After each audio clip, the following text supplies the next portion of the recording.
Okay. Just let me explain before you yell at me, because I could hear you from here. All right.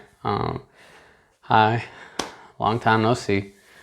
First of all, let me start off by apologizing by basically just up and disappearing out of nowhere, no warning, nothing. I just stopped, and it's not like I lost interest in the videos, because trust me, I haven't. I've been itching, but I just feel like the Lord has kind of pulled back my reins a little bit. You know, I got a little too ahead of myself and just kind of jumped right in the pool, and I didn't have no floaties on or anything, you know. I just feel like God, you know, wanted me to slow down and kind of get a little deeper into this relationship with Him before we got to the next level. So basically, when I started all this, I was, you know, looking at a whole bunch of different preachers who've been like real famous names and not so famous names. The further I got to listening to these guys, particularly some very famous names, was that God was kind of showing me that they were teaching a twisted gospel, or like they would manipulate the Bible and make it say what they wanted to say to appeal to a whole bunch of people, to make them like the words that they're saying, basically, and really kind of pull them in. And I feel like God like used them. He uses whoever He wants, you know. There's nobody that's unqualified. So after God kind of, you know, like hooked me and reeled me in with them, after I started like really started to soak in their message, God kind of stopped me. I just feel like He's like, okay, let's just slow down. Let's build this relationship between you and me, and let me clean you up. Let me remold you. Let me rebrand you before I throw you back out there. And I think that's what it was. I was just getting a little too ahead of myself. Man, like everything around me was pointing towards them being false teachers, or them just preaching the wrong thing. So I really started looking into it. There's just so many things that I hear in sermons by certain people in certain churches and certain messages that I'll hear it come out of the pastor's mouth, but I just don't see it in here. Like, I want to know, like, show me in here where this is an instruction book on how to be rich. You know, in ways, I'll agree with you. This is an instruction book on how to be rich, but not rich with money or possessions. I joined Christianity now. I get it because I want to get Jesus, right? And when you get Jesus, you're rich, right? You don't need no little green pieces of paper that you can pay your bills with and stuff. I'd rather have my light shut off right now and still have that light in me. We'll hear a sermon online by some famous pastor or something, and just take their word as bond, and that's it, right? Like, this person's so close to God, it's almost like as if they were Moses and just came back down from the mountain, and their word was the only person that heard God's voice. When us as Christians now, we can walk up the mountain ourselves. You know, it's almost like we'd rather listen to Moses than God Himself. Like, show me in this book where it says when you follow Jesus, people are going to love you. Show me in this book where it says that your life is going to get better by following Jesus. Show me in this book where Jesus wants us to have money, because I'll show you in this book where it says Jesus says the exact opposite, where He says to a young guy to sell all his possessions and follow Him.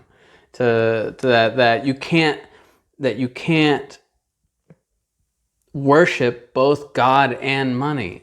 You know, I just don't understand where some of these people get this from. And honestly, I mean, you're pandering to the world, because who doesn't want money? Who doesn't want to prosper? Who doesn't want health? You know, but it's just hard these days to sell Jesus. You know, it's a lot easier to sell money.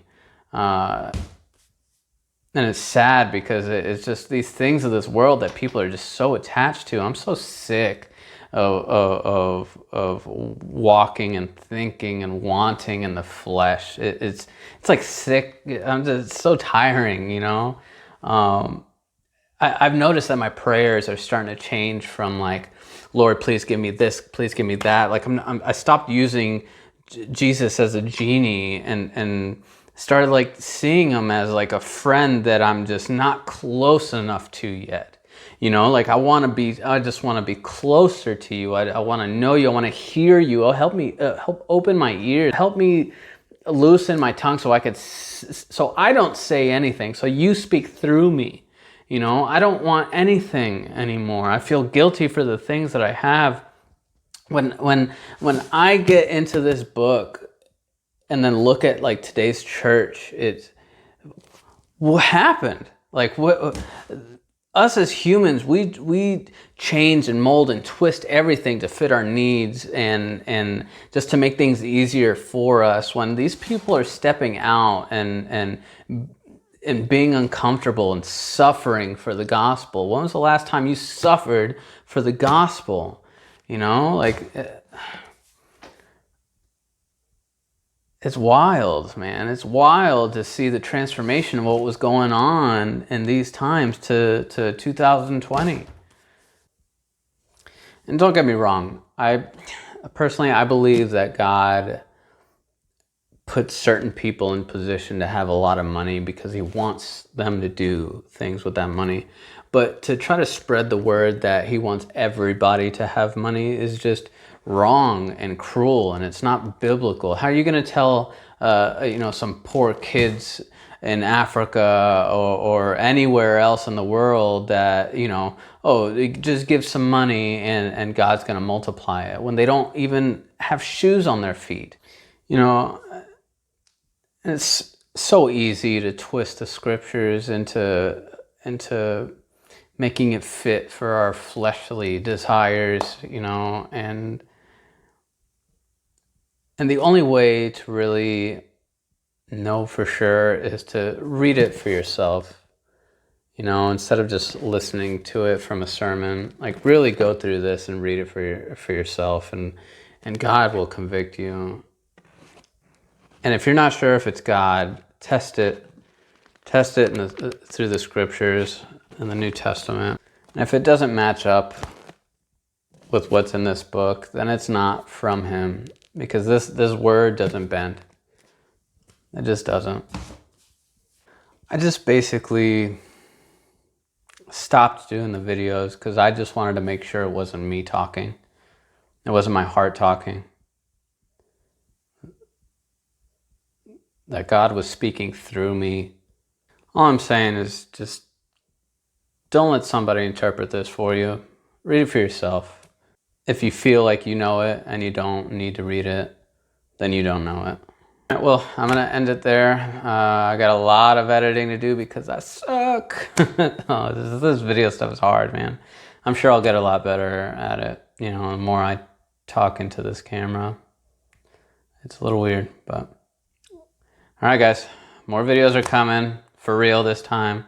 I just gotta, before I say anything, I just gotta double, triple check and be alone with God and just really, really make sure that this is the message that he wants out there.